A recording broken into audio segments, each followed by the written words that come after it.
Hi guys, welcome back. Here at What Do You Mean, we kind of have a policy of not making videos about things that are being extensively covered by other people and news outlets and such. Unless I feel like I have something I can add or make a video that's easy for people to understand. And so this one, we're going to quickly go through the US Postal Service. Alright, I thought the best way to break down what's gone wrong is in 3 parts. The first part is 2006, and I actually went to congress.gov and found the Postal Accountability and Enhancement Act and had a little read. Postal Civil Service Retirement and Health Benefits Funding Amendments of 2006, Section 802, relieves the Postal Service of an obligation to contribute matching amounts to its employees' civil service retirement, provides for a mechanism and an amortization schedule regarding the handling of any surplus or supplemental liabilities of the Postal Service regarding the Civil Service Retirement and Disability Fund, transfers from the Postal Service to the Treasury certain retirement obligations related to military service of former Postal Service employees, makes Office for Personnel Management, OPM, determinations on surplus or supplemental liability subject to PRC review if the Postal Service so requests. Section 803 transfers responsibility for paying the government's contribution of the health benefits for postal annuitants effective in financial year of 2017 from the Postal Service to the Postal Service Retiree Health Benefit Fund established by this section up to the amount contained in the fund, with any remaining amount to be paid by the United States Postal Service. Establishes in the Treasury the Postal Service Retiree Health Benefit Fund to be administered by the OPM. Requires the Postal Service beginning in 2007 to compute the net present value of the future payments required and attributable to the service of the Postal Service employees during the most recently ended financial year, along with a schedule if annual installments, which provides for the liquidation of any liabilities or surplus by 2056. Directs the Postal Service for each year to pay into the above fund such net present values and the annual installments due under the amortization schedule, actuarial computation subject to the PRC review.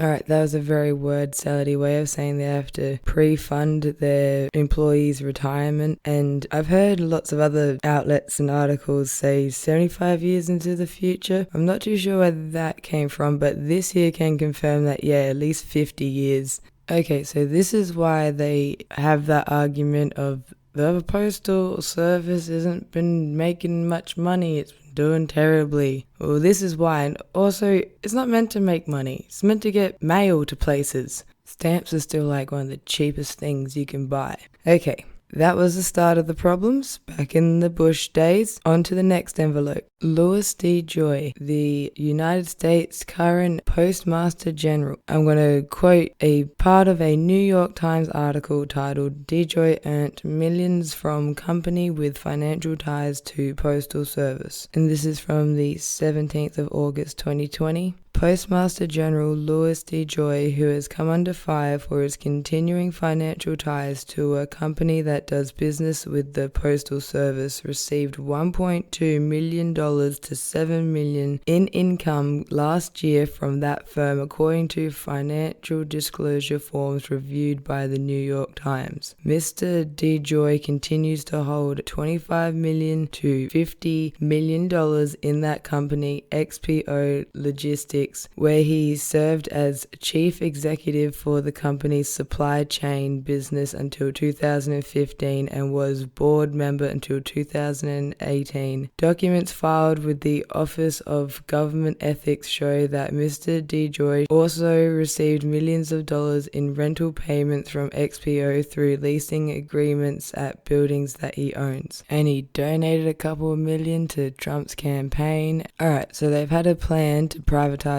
their postal service for a while now, and now they have a guy who made all his money by selling off different postal companies as the Postmaster General. Seems like everything's falling into place for this mission here to completely screw over Americans in another way. Okay, so this has been a plan for a while. The current Postmaster General has that whole conflict of interest thing covered. And now as for the 2020 election during a pandemic, and why Trump is trying to sabotage the US Postal Service with hopes to try to influence the election. Alright, first we'll go through some of the ways, the dirty tactics they're using, where I've seen where they've collected up the post boxes and put them in the back of a truck and taken them, and then when they said they'd stop taking them, they just started locking them. And here's just a screenshot from an old news report where it says Trump's Postmaster General announces major restructuring of the USPS. Staff hours reduced,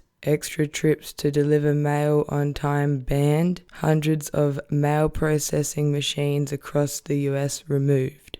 Okay, that's the how, but what about the why? If it wasn't obvious that he isn't too popular, and if you're in a position where you reckon the other guy's going to get more votes than you probably want to make it so not many people can vote. And this isn't just because it's Trump and he fails miserably, but also because this is just how it is for Republicans. Before and after, the things they had in there were crazy.